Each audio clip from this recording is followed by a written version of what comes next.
Welcome to BIV Today, the daily business podcast from the Business in Vancouver newsroom. I'm Kirk LaPointe, editor-in-chief. My guest today is one of Canada's most prominent technology entrepreneurs. Dax Dasilva launched Lightspeed in 2005. Yes. A point of sale and e-commerce giant that manages inventory and data, employees, customer relationships. It now employs 700 people? Yeah, close to 800. Close to 800. Yeah. It's used in more than 100 countries. And the company was recently taken public. Mm-hmm.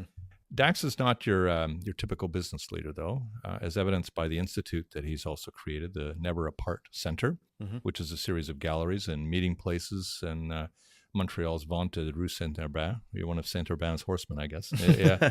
And the book he's written, Age of Union, calls for a dramatic shift in attitudes and practices in business to rely more on the spiritual and emotional intelligence that people have as ingredients than simply on the purely economic ones to achieve success.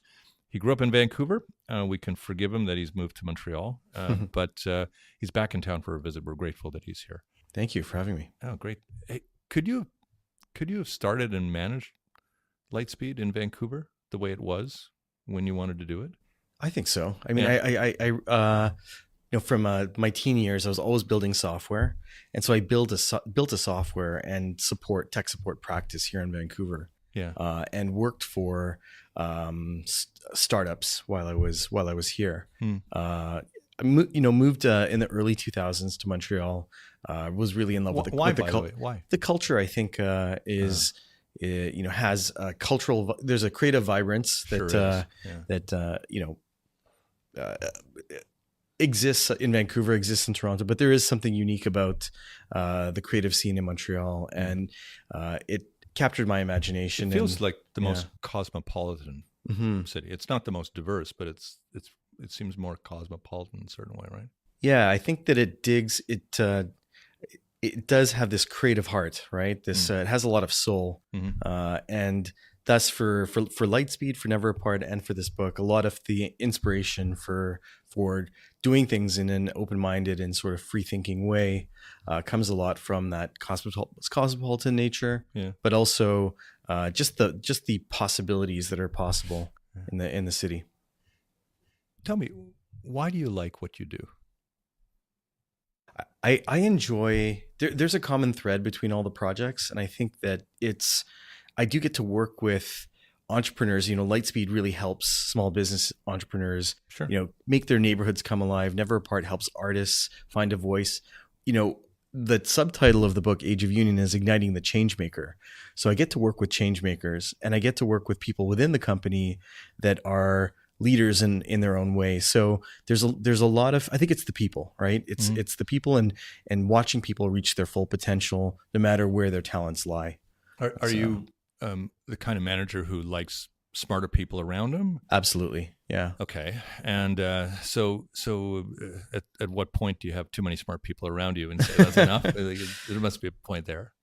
Well, as we expand globally, and we now have 8 offices, of which 3 are in Europe, and we have lots of new kinds of perspectives and new ways of communicating, new ways of thinking.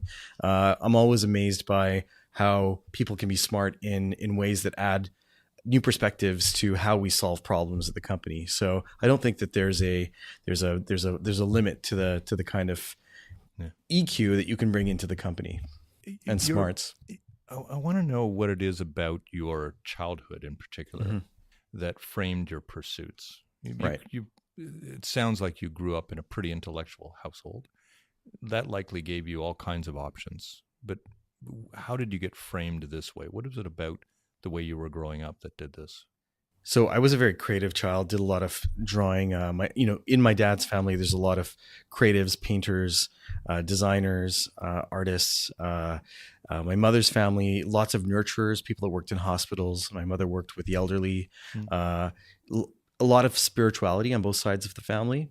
And so I think all of those things combine to the things that I have as interests and where my career and where my interests have sort of led me into these various projects can be sort of directly traced back to my parents and to the world that I grew up in. Do you remember episodes, Dax, that helped you perhaps form the vision that you had for something like Lightspeed? Was there an image of a retail or a restaurant or something that was speaking to you, and you thought, if I work creatively toward this, I can generate this?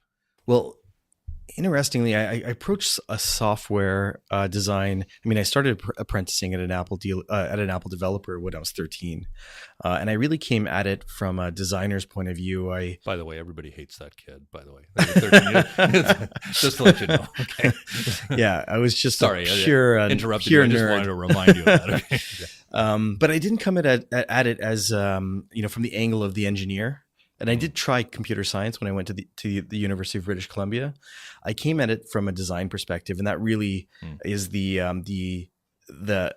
current that runs through my family and through the creatives in my family, and making that come to life through learning how to code and program. Although they haven't let me program at Lightspeed for almost a decade. Nobody wants to see my code anymore. You're the old guy now. Yeah, that's right. Yeah. Yeah. So, approaching it from a design perspective, I mean, my goals when I started Lightspeed in 2005 were I wanted to win an Apple Design Award because they brought interface design and the human element. They brought the liberal arts and technology. They were the crossroads of those two things, humanizing technology. And because I'd worked in lots of Apple sort of retail businesses and built software for different, before there was Apple stores, there was Apple dealerships. And yes, right. I grew up in the dealerships here in Vancouver, continued building custom software for the ones in Montreal. So understood retail, but ultimately I wanted to win that Apple Design Award and create software like a craftsperson. I don't think you need that design award now. Never got one. Yeah, don't worry about it. You'll be fine. What do you think you took from Vancouver to work life? Well, I think there's a lot of really interesting Vancouverites that are a lot of the people that I work closely in at Lightspeed and in other projects are from Vancouver. I think that Montreal and Vancouver have sort of that lifestyle ethos in common. There's that work-life balance. There's that. But the lifestyle defines both cities. It defines both cities. Yeah. So there's a good confluence between the two places, and I spend a lot of time here, and a lot of folks in Vancouver that I know do the converse. Can you shed light on how any of your struggles might have prepared you for the world of business? Well, I came out as a gay teen, early in my life here in Vancouver, very supportive, resources, there are lots of community centers and resources and things that happened here. Much better than a lot of other places would be. Certainly. I think Montreal, Vancouver, our cities in Canada are places where there's a lot of positive support. And then the early team at Lightspeed was all from the LGBTQ community. And so I think we always found strength and indifference and appreciated the value that different kinds of people could bring to the table. And so we built the company on this ethos of diversity and inclusivity. And as we've grown the teams, we've built on the strength of diversity. So very Canadian value. But we always had that perspective that the more we brought in who joined the company and had a broad view, the more creative the company would be, the more innovative the solutions would be. Do you think, again, because the company's called Lightspeed, do you think that your inclusivity as an entrepreneur and as a company essentially gave you that massive head start on others that might have been trying to do somewhat the same thing? It did, and I believe that it's made us a great international company. As a private company, we just went public recently, but as a private company, we did 5 acquisitions in Canada, the US, and mostly in Europe. And so we did 7 years of bootstrapping before we took outside investment from California and from Canadian sources, but I believe that identity that we built in that first 7 years of building everything on our own steam, it really gave us that DNA that later allowed us to acquire companies and accept other cultures and other sort of company cultures within the umbrella of the Lightspeed culture, because we were so inclusive and we didn't want to make everybody the same. There's no way Lightspeed Amsterdam or Lightspeed New York or Lightspeed London is going to be the same as Lightspeed Montreal. Sure. So I think that core of diversity and inclusivity prepared us for being a global company and being able to really get the best and allow people to do the best work of their lives, no matter which of the offices they're working in. Was there a stage where its prominence this way was not great for business? Was it tough? Was your inclusivity? I mean, was it ever not a good business move? Well, I think it takes effort, right? It takes patience. It takes time to learn how people from different backgrounds communicate, how they come to consensus, how they share knowledge. It doesn't come for free. It doesn't come with no effort. Yeah. And so, where we've had to invest time to make sure that those things are functional and working, I think later gives you a lead in terms of how you're building, and allows you to be way more agile, way more innovative. But it does require you to invest in making that a strength, right? Because it would also seem to me that ethos would then also just give you, just so many more tools. Yes. In the way of understanding people, understanding the communication, and determining what it is that you can create for people. Mm-hmm. Well, the understanding built within the company helps us understand better our customers. Our customers come from all sorts of places and all sorts of walks of life and different backgrounds. Because we're building for the independent business person. It helps us understand about community, and that's ultimately what. We're not building for multinational chains. We're building for those innovative, independent business people, and what they're doing is they're creating something unique, so that every city does not have just the same pharmacies, the same Starbucks, the same block in every city. Things are becoming very homogenous, and we believe that the businesses that work with Lightspeed are the defense against homogeneity and create the uniqueness that we see in cities. The things that we really treasure and value.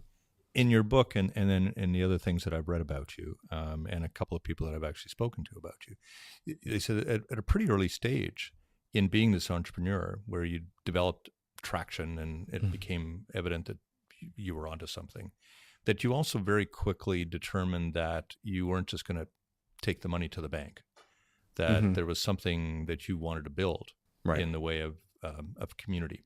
In this case, and obviously you've got to show for it, Never Apart Center, in Montreal. Talk a little bit about the reasoning and behind that, the timing for it, why it might have been the right stage for you to do all of that. Yeah, so Lightspeed today is about at the 14-year mark. At the 10-year mark, I was experiencing a lot of burnout. We'd done 7 years of bootstrapping, and then a few years of having venture capital from California, and the company was in hyperdrive. At the 10-year mark, we were moving into this amazing new office, but was feeling the effects of burnout. But the office space we were leaving was something I was able to buy for the company before we had investors. And I said, okay, I have this cultural background. I dropped out of computer science to take art history and religious studies. Oh yeah. And I always had this desire to create to do more culturally. And that's what drew me to Montreal in the first place. So I had this space that was in sort of the creative hub, artistic hub of the city, but it didn't have a hub itself. And so I said, yeah, it's really busy at work. I'm very burnt out, but maybe this is my chance to create a cultural center where the goal is really to bring people of different cultures that are artists together, so that we can exhibit multiple things from people from different perspectives and cross-educate people and build understanding. And let's do it as an experiment. And so I wrote a small manifesto for what was the intention for that Never Apart Center. What was the first thing you thought of? The human promise The things, we're a little hard on humanity when we look at the state of the world, but I think it's our artistry, our inventiveness that is our light. And that's what we wanted to celebrate at the Never Apart Center. And I've learned so much from that, from all the different cultures and people that have contributed to exhibitions and talks and music projects within the center. And so really that manifesto that I wrote at the beginning is now in book form. 3 or 4 years later, I've been able to take learnings from Lightspeed, but a lot from Never Apart and write Age of Union. Can you make the connection between this kind of an enlightened creativity that you've been able to foster in your own life, and then how it's actually paid back to you in terms of what I'd call the more nuts and bolts, hard part of business? Mm-hmm. Well, like I said, I was at the 10-year mark. I was burnt out and started this center. Didn't expect adding another project to my plate was going to re-energize me. I was able to, light another fire inside myself that allowed me to tap into things that I had passion for. And it gave me all the energy that I needed to go to the next stage of Lightspeed. So, you wouldn't think that adding more work would give you more energy, but it really did. And they ended up being so complementary. Usually people think you've got your day job and your passion project. Maybe the ideal situation is to go transition from one to the other. What I learned instead is that both complemented and uplifted each other. And that's when you're truly kind of using all of the elements that are part of you and bringing them all forward. Well, that's the most fulfilling. That's what I wonder about. I mean, you obviously had an extremely creative childhood, teen years. You could very easily almost end up sacrificing that to go into that precious world of business, which is not all that nice sometimes. So in a way, this almost reawakened your muscle groups, right? Totally, yeah. And I think it made me better for Lightspeed, and it gave me the energy to go to where we are today, which is just recently public. And so these are all authentic parts of yourselves. And when I speak to students and I speak to people that are starting out and they're passionate about many things, I always tell them there's going to be a time for all of these things. You have to invest in all of the elements of yourself. It may not be the right moment for you to. You may need to build your world, your career at this moment, but start to figure out how you're going to eventually give back. How you're going to engage with all the elements of yourself over time. Yeah, I'm not telling you anything you already don't know, but I mean that is one of the principal criticisms sometimes of the technologists, right? Is that they are so worried about their future, not worried, but they're so focused on their future that in a way they don't look around them, think of the community, and begin in a way to bring back to the community things that they're not as giving in a lot of ways. And I think it's there are more tech entrepreneurs that are thinking about this sooner. What's apparent is that when you're at the height of your influence, you can have the most impact. Sure. Many people in tech are not waiting till retirement to start giving back. They're starting to find ways to give back where they still have a lot of while people are listening. The book coming out or just around the time of the IPO, these ideas are things that I've always wanted to talk about, and the timing just ended up working. But technology leaders are listened to, for better or for worse, because so much of our future is being shaped right now by advancements in technology. We're sort of looked to for a lot of the answers of what's to come. Emotionally, even spiritually, what kind of wrestling did you do with yourself as you approached the decision around an IPO? Because I've heard so many people talk about the trade-off that exists around autonomy, agency in terms of direction, and all that. What were the principal disagreements with yourself at times that you had to have? Well, it was a bit of a leap of faith to embark on this, but it felt like the right moment for us to do this graduation. And that's really how it feels. 7 years of bootstrapping, 7 years of venture capital backing. The company has done really well with acquisitions. I think culturally we're good at it. Not every company has that that set of muscles, but we do. And so I think being a public company allows us to do more of that, allows us to grow the teams bigger, allows us to grow organically and through M&A. And so this stage of the company required sort of this step. We had some questions around whether a company like Lightspeed would see its full valuation by listing only in Toronto, right, and not do a listing in New York. In New York. Yeah. So that was I think a decision that we wrestled with. But what I've heard a lot since the success of the IPO from founders is we didn't think we could do that. We didn't think we could get the reception that you guys have had on the TSX. So it was actually a moment that we said, okay, let's be confident as Canadians and believe that our own investors in this country, and we had 50-50 US and Canadian orders for the Lightspeed IPO on the TSX, but we didn't need to do the dual listing. We will eventually consider listing on the other exchanges. Yeah. But we had it internally. We codenamed the Project Patriot, just so that we could disprove this idea that a Canadian company doesn't have this root of a Canadian tech company, that you can do it on your own here. Right. Yeah, exactly. You certainly can. You're still a bit of a pup on that exchange. It's only a matter of months. But is there anything that's changed?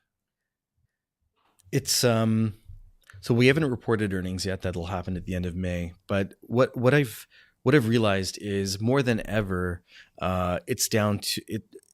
It's ours to lose. It's about our execution. So we don't have, our investor base is much more dispersed. We don't know everybody that's invested. So that's a bit of a change. We put together an independent board, folks from Google, Amazon, and OpenText. Amazing board. So they've been consistent from pre-IPO and now post-IPO. So there's been that consistency. So between myself and management and the team at large and the board, we're really kind of collectively steering the ship. So there is a degree of freedom, more than ever. I feel more than ever. Also, do we also feel responsible for executing and responsible for whether in the long term we continue to do everything we say we're going to do. But your market valuation also provides enormous resources for you to do almost build your dreams. And that's why we didn't want to wait. We didn't want to wait till we were at the scale where we could do a dual list. We thought, what, there's so many things we want to execute on. Let's do this as a first step, and let's have a Canadian IPO. Let's talk for a few minutes about your book. I mean, you're obviously drawing on all of these enormous influences, and you can you read page after page of what has clearly guided you in your life and how you wish to guide others to some degree. You've got lots of great checklists in there, lists of things to do. I want to ask about though the central premise I drew from the book is that we are as a society a bit too separated. You kind of the book's name is Age of Union. You want it to be something where we think a lot more closely about unity and unifying. And yet, I would say probably if people were looking for culprits around why we have separation in society, they would look at technology sometimes. And that's in the book, right?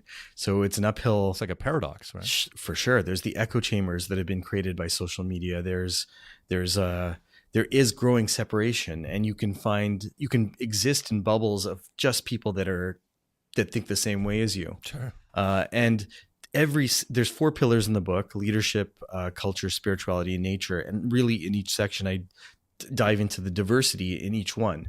There's many kinds of leaders and voices. We're in a moment of individual power like we've never seen before. We're in the era of the selfie, and culture, so much diversity in terms of identity expression. Spirituality, there's all sorts of ways to look at the wholeness and the oneness of everything. And then finally, nature and all of its biodiversity. So how do you find unity when the world is full of diversity? And so that's, I think, where that's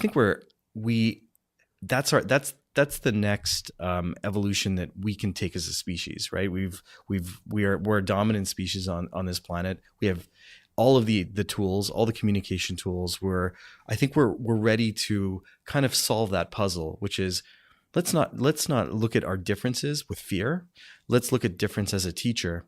We're never going to be all the same, but let's find unity across all this diversity and elevate rather than separate. I mean, obviously, clearly, too, people have taken a look at new technology, and it's opened our eyes to the entire world in a way that we could not have imagined 20, 25 years ago, of course. Right.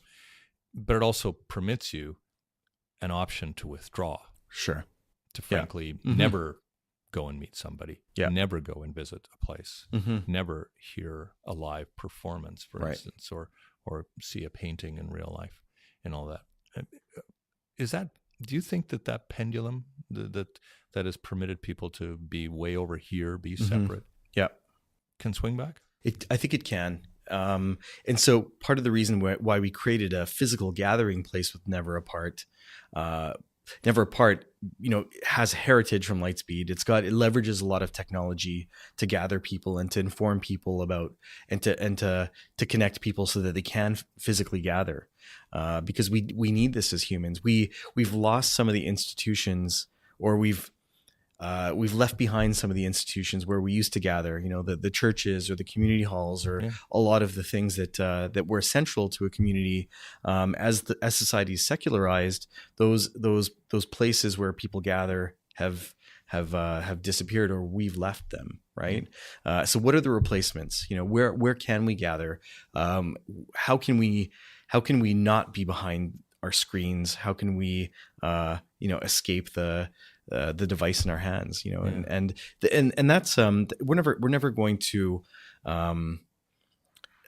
That's always going to be a part of our lives, but that connection and those human connections, those personal connections, it's amazing how it can start to connect people from very different places, and you can create connections that maybe aren't as local, but real, true human connections. And we've had some exhibitions at Never Apart from artists that work together in a group, but actually only met once the exhibition happened. Oh, really? Yeah.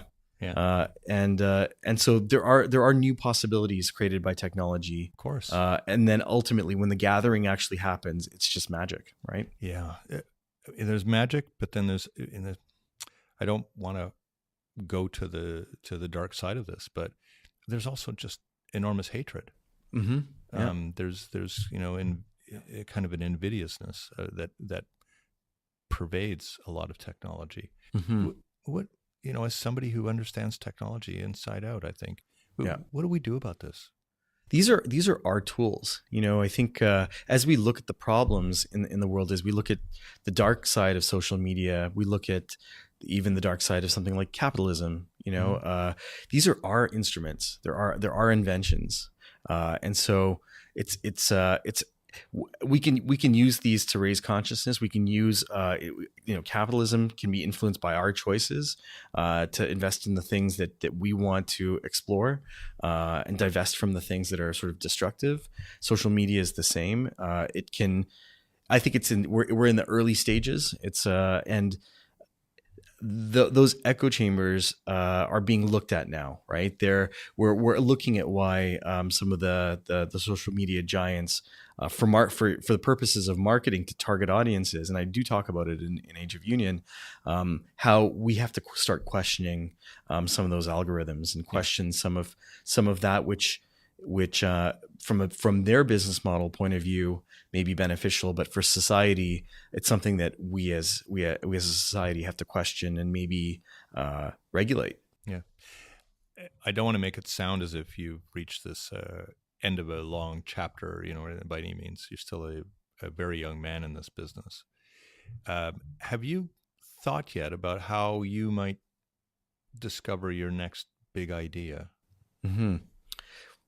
So I feel that the three projects that I have in my head, which are Lightspeed, Never Apart, and this book, allow me to explore in those four pillars.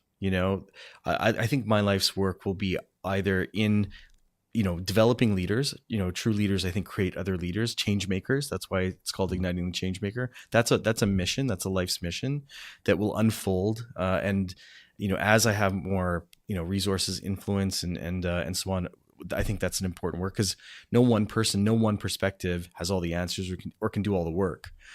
Culture, never apart. There may be more centers to come. Spirituality and nature, those are two things where I see those being a big part of what I speak about in the future. Typically, as you age, these become larger and larger ingredients. Those are going to be the things where, I've focused on the first two with Lightspeed and Never Apart, and then the latter two with the release of this book are things that hopefully I can start to contribute more and more in the conversation and in action.